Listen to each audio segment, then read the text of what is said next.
Okay, so I'm now live.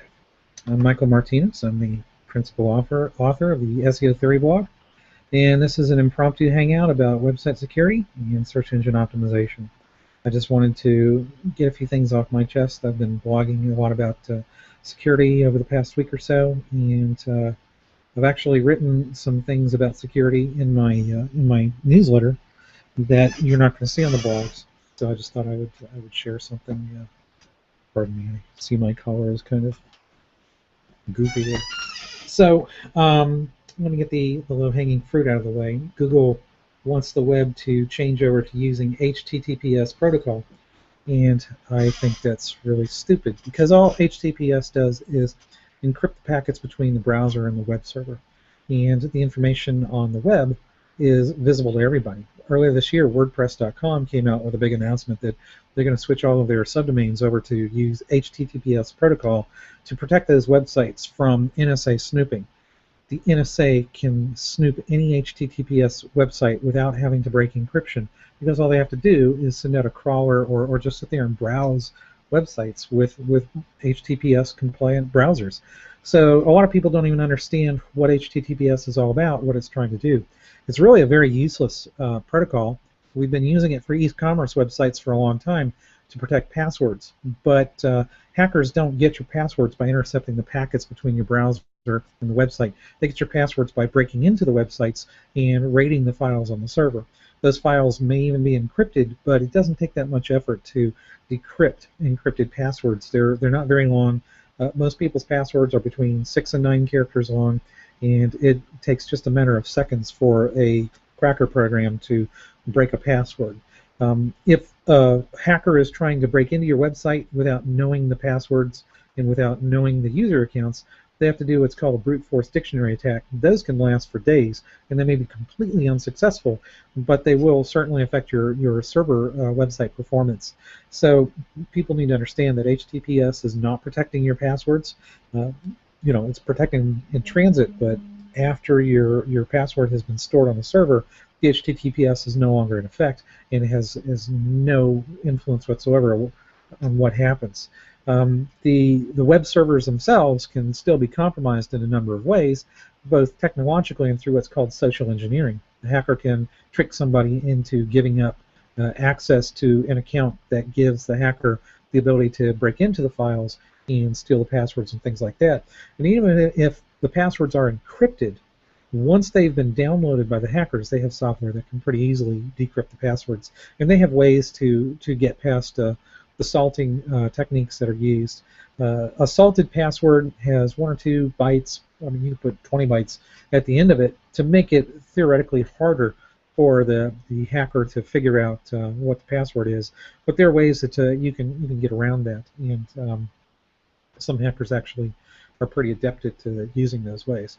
So website performance is really an issue for search engine optimization, but not in the way that most people think. Most people in the SEO industry are worried about how slow the websites run because they think that Google is going to downgrade those websites if they're running very slowly.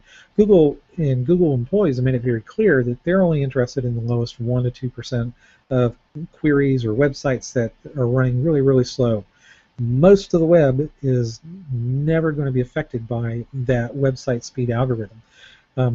That said, new technologies are always coming out that make website delivery much faster. Your image compression, file compression, and other technologies that I really don't want to go into right now. They're about to be released that will help make the web a much faster place. But even if you can speed up 100% of all the websites, just cut their performance in half, you're still going to have a percentile ranking where somebody's going to be faster than 99% of the web and somebody's going to be slower than 99% of the web. So that's never going to go away. What will change will be the differences in the download and rendering speeds between various websites, that will be good for user experience, but you don't really need to worry too much about how much the site speed is going to affect the search engine performance. Now, what site speed performance issues can indicate is that a website has been hacked and or that a website is under attack. And when people are doing SEO audits and they're concerned about site speed, they should probably do a security sweep of the website to see, first of all, if it's been hacked.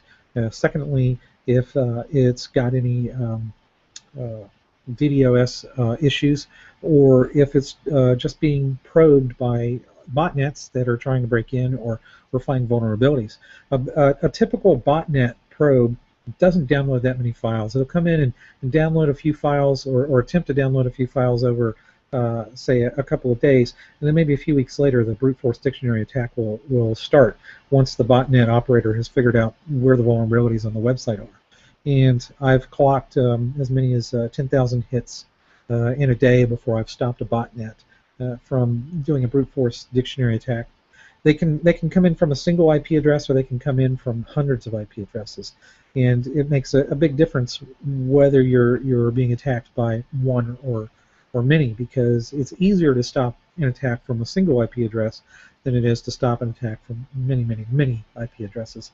There are certainly a number of things, a number of steps that you can take to defend a website against this kind of activity. You can't make the activity stop. That's never going to happen. But what you can do is configure your website and your server to just ignore the activity, and that reduces the amount of time that your server spends dealing with all these issues and things like that. So that's very important for SEOs to be aware of. They really want to incorporate security into their standard SEO auditing process, because if you are looking at site speed performance issues and you're not looking at website security, you're missing out on about half the picture, and you may not be able to deliver a very good service to your clients. So that really just kind of covers what I wanted to deal with. I'm probably going to be writing some blog posts about cloud computing over the next week or so. I have a big problem with cloud services. They host a lot of botnets, content delivery networks, and unintentionally, as far as I know, unintentionally hide botnets. And I think that these companies that are providing these big services for the web can do something to help mitigate all this this activity. And I know that they are trying, but I think that they should make an extra effort in terms of identifying where their own servers are being used to afflict the rest of the web. And so I'll be sharing some thoughts about that on SEO Theory and probably some other websites later in the next week or so. So thanks for stopping by and watching, and I hope you got something out of this video.